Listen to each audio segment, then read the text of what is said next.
Hi, my name is Joel Malard, and I welcome you to this paper and pencil AI presentation. The main theme is the recommender system hallucinate. We know that chatbots and AI programs that draw pictures based on written prompts tend to hallucinate, but what about those AI systems whose output is a set of recommendation, a set of a poem or whatever? Do these things hallucinate? Well, first of all, is this presentation for you? If AI looks promising to you, but you never share your data, you never delegate your decision making, and you don't buy subscriptions, most likely the offerings, AI offerings around you are not adequate for you. Why bother with top 10 lists? They were very popular in the 90s, 2000s, 2010, and the new generation of AI software has made them redundant. The software can easily generate top 10 list of destination to take vacation to, top 10 list side hustles, top 10 electrical estimation apps, the top 100 CEOs, and they create those things very cheaply. So we have demand, the supply is there, and the problem is that what comes free comes without guarantee, which is the famous impact statement. So how do you know that the list that a computer has generated is actually something you want to make decision based on, or do you want to actually share or sell to someone? Can you afford AI hallucinations? Well, first thing first, an AI app hallucinates when it makes up information that isn't real. And those hallucinations can lead you to use or recommend wrong tools, product, or services. So there's a liability. And it is estimated that AI hallucination will increase the cost of insurance. The problem is it's not always clear who's responsible, who's liable, between the person who installed the AI, the person who bought the AI, the person who made the AI, the person who used the AI. But these things are being worked out. I have to warn you, before we start, simple things that we don't think about are the hardest to improve. Very often when somebody comes to computer science from a hard science background, whether it's maths or physics or chemistry, we have the feeling that we understand everything because the concepts are so simple, until the first assignment comes in and we realize that we understand the concept but we don't know how to use it. So that was my first culture shock coming into computer science. So if you find something that's trivial, that's a no-brainer, that is fine. That is actually very good. The only thing I ask of you is please don't assume that the next slide will be obvious, because that simple thing may be used in a way that's not standard.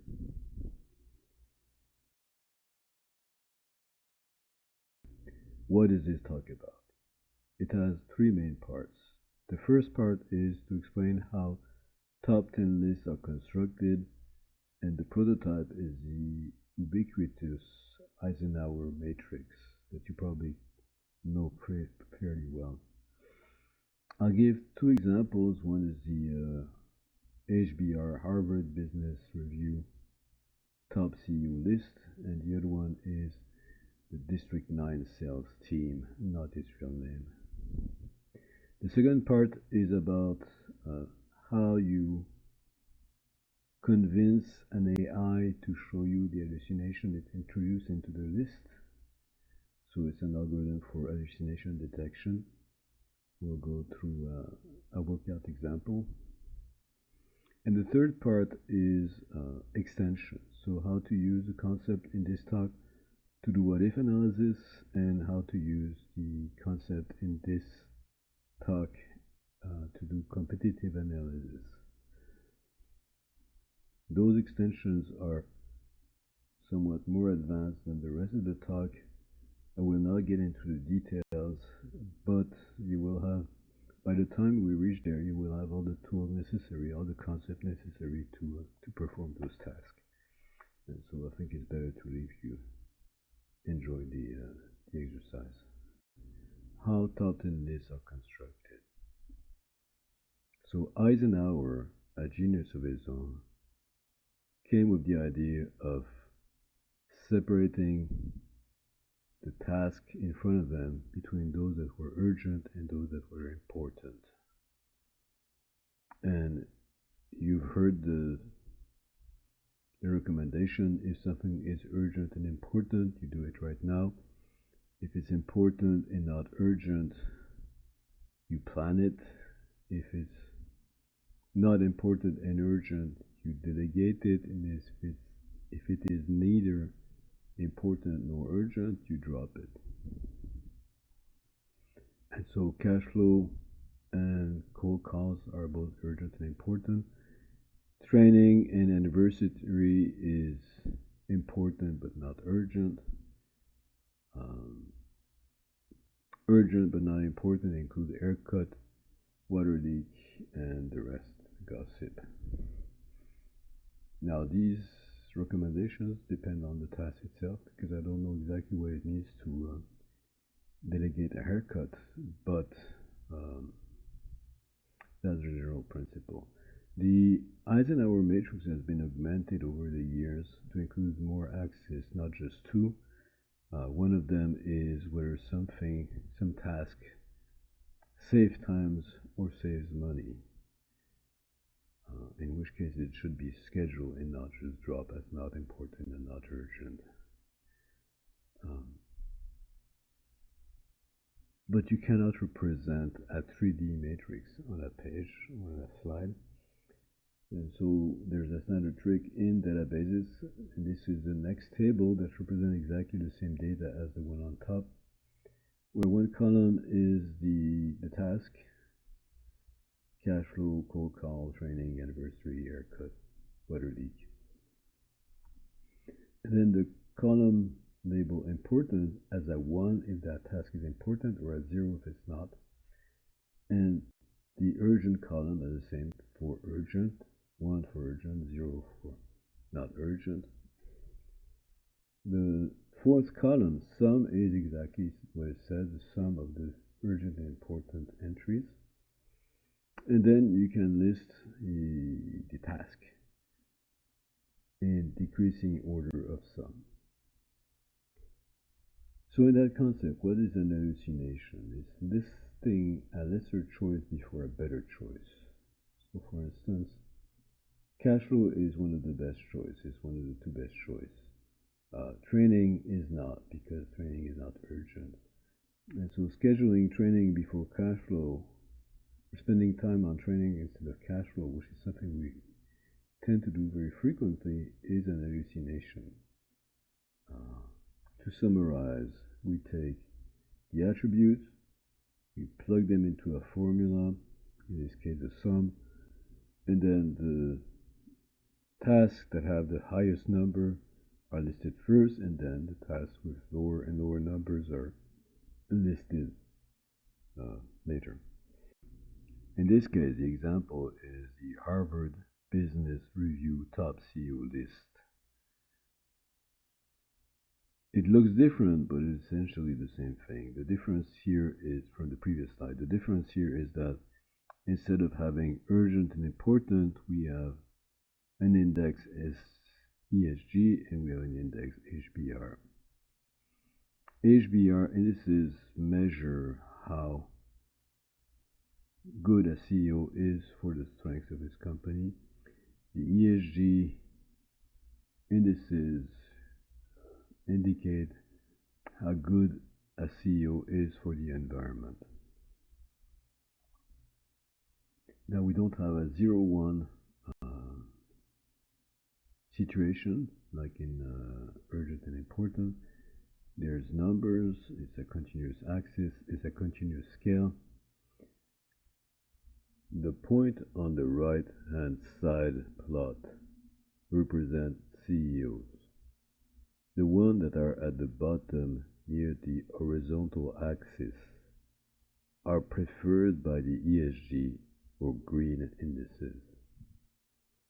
The ones that are near the vertical axis on the left side of the plot are preferred by the HBR indices. In this case, the difference with the previous slide is that instead of having a 50-50 split between important and urgent, we have a 20-80% split between ESG and HBR with the same principle. The darkest CEOs, rather the CEOs whose data point is darkest, are first choice. And the lighter ones are lesser choice, or later choice, I should say. So an hallucination in this context is to list from 1 to 100 a lighter CEO before a darker one, meaning data point here. And the last comment I want to say is that the slope of the data set is descending, it's a negative slope, which means that the indices, the scores that are the metrics that are used to represent how good a CEO is actually are working against each other. The HBR and the ESC score are basically not aligned on the same mission. The second example is the District 9 sales team.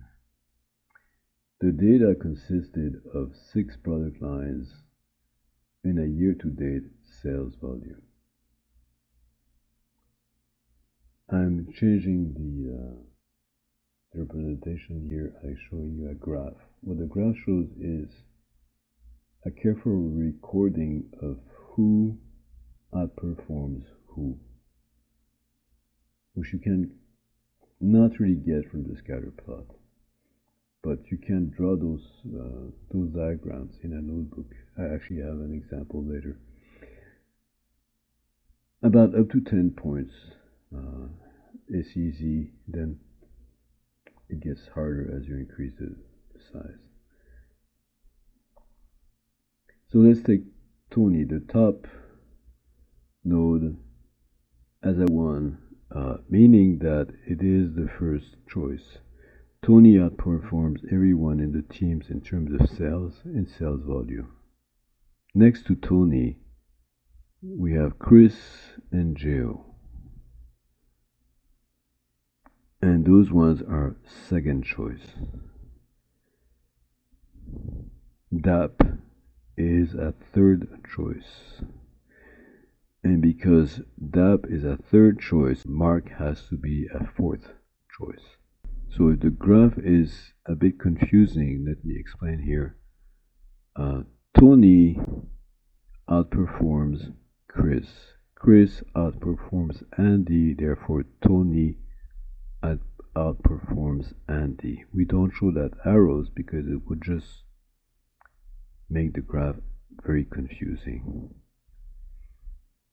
We see some interesting things. For instance, Pat on the right hand side with a rank of 5 is a 5th choice. It's pretty high on the hierarchy, but he's alone. There's nobody that he outperforms. The backstory is that Pat at the time had a very efficient funnel, which meant he could go after businesses that other people would not go after. It's an enviable position to be in. It's also a dangerous one, because as the technology becomes more prevalent and more widespread, then that advantage could disappear. So in this case, if Pat was to try to improve his position, which he obviously does, he could try to be better than somebody on top of him, or he could try to assert his dominance on a player, on a salesman that's not as highly ranked as him. That's in contrast with a lot of the advice when we were kids. The students were ranked from 1 to last, and there was a lot of theatricals about those orderings, and you could come back at home and you were the 10th on your little report card, and then the parents would say, well, you're 10th, that's fine, but next time try to be 9th. And that never worked. And the reason it never worked is because sometimes the person you're nearest to beating is two-way up on the list, or maybe you need to solidify some skills and become better than somebody that's actually listed lower than you on the list. So this information is available in the graph. It's not obvious from just reading the list from 1 to n.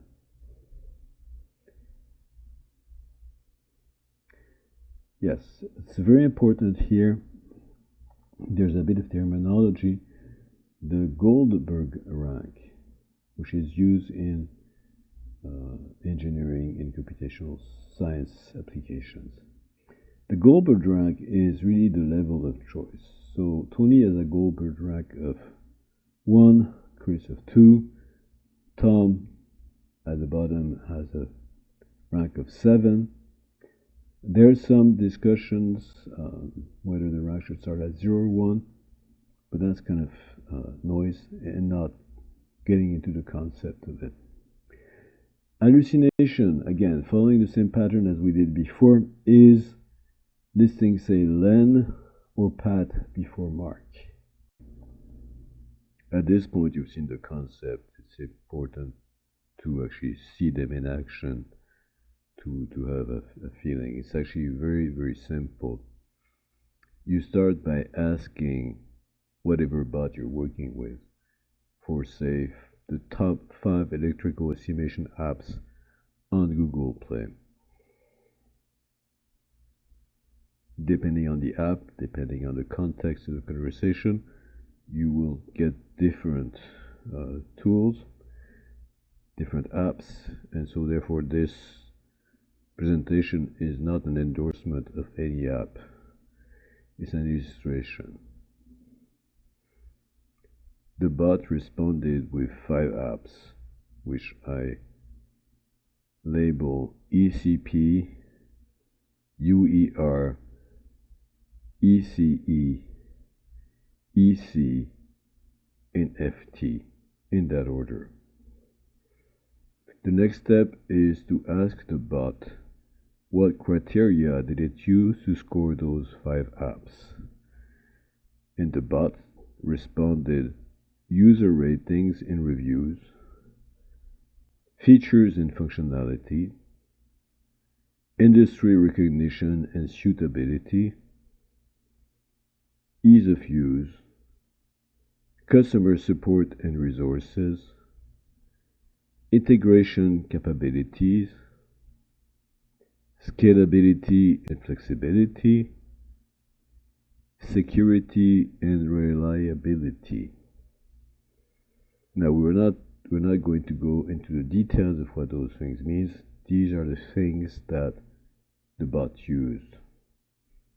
The next question to the bot is to ask it to score each app according to those 8 criteria and to produce a table.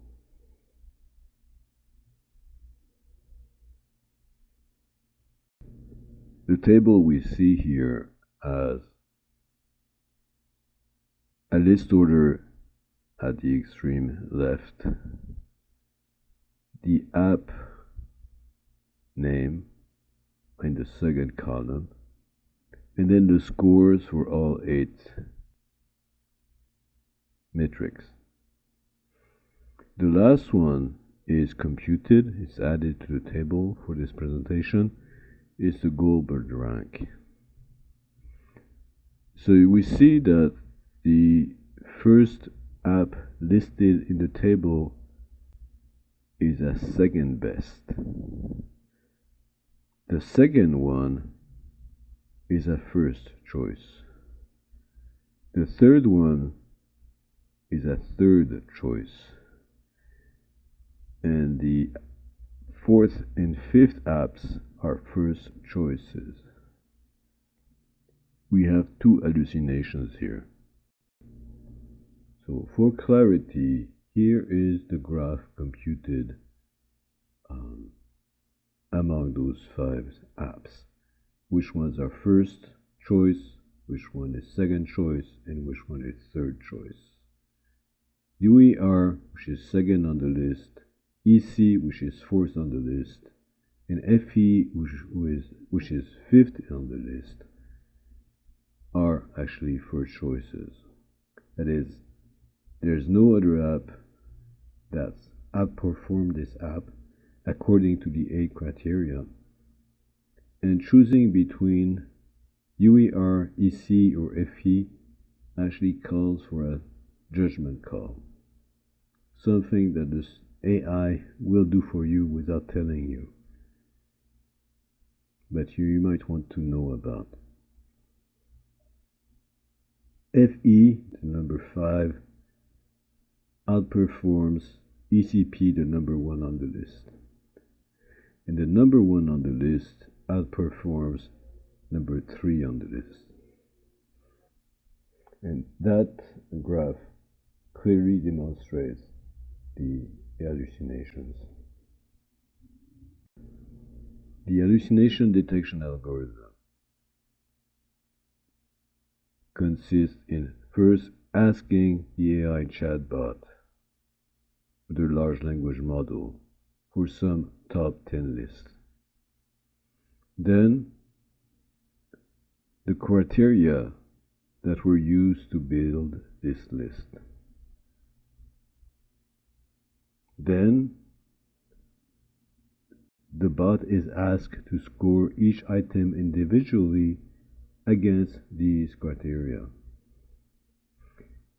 We compute the Goldberg rank for every item on the top 10 list, determining which one is first choice, second choice, third choice.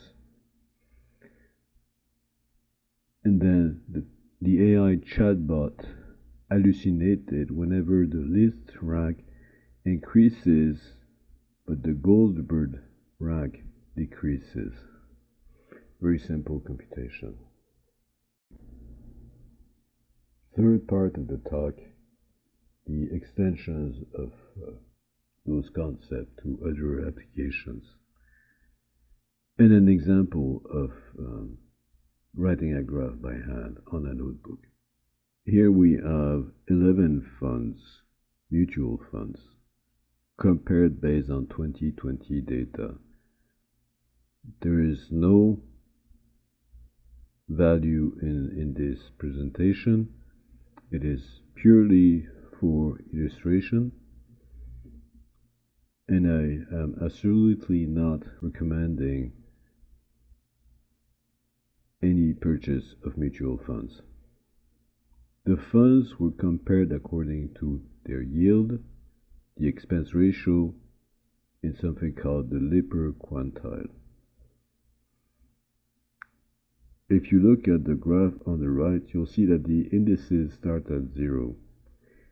Prior, they started at 1. 0 is more traditional, it has its origin in C programming, but it's quite tangential.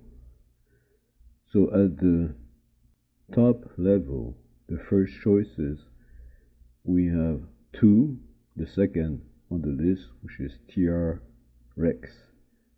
The first on the list, which is FX AIX. The fourth on the list, which is VTSM MX.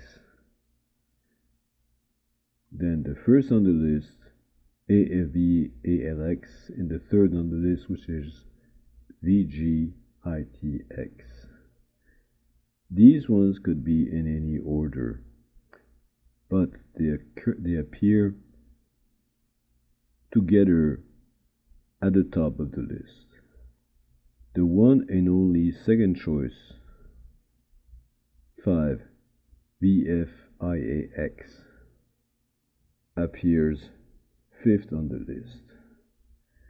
And you can keep going this way, and you see that there is actually no hallucination. The round arrows emanating from TRRX means that that fund is not outperforming any other fund. Now you might ask the question, what would it take for TRRX to be better than any other funds in the list of 11 mutual funds? And you can play with the numbers. You will find that TRRX can outperform ABALX, the first one, if its expense ratio is decreased by 60%. So it's a very valid question to ask, what is the single change I could do to this, either this product or this environment, that would reshuffle maximally the order of the list. Again, that is only an illustration based on Fourier data for the sole purpose of explaining the concept, illustrating the concepts. This is market view, market analysis. The data is the covered CA data for the whole of California in 2015. Covered CA is the California version of the health exchange, the ACAX health exchange. ACA stands for Affordable Care Act. You might ask which area have better, more efficient insurance, and that's an answer to that question. The policies throughout the state are about, in number, 40,000. You can rank all those 40,000 policies based on 3 criteria, 3 prices for those policies: the premium, the annual premium, the annual deductible, and the maximum out of pocket. It corresponds to different costs of health insurance based on different situations in life. So once you have accumulated all those Goldberg ranks, once you know which one is a first choice, which one is a second choice, which one is a 30th choice overall for the state, you can now represent each zip code by the medium rank of the policies sold within that zip code. And then you display it with some GIS system, some Google map, whatever is convenient for you. And then you'll see that insurance can be more or less efficient depending on which side of the street you live, which end of the street you live, not just which city or borough you live in.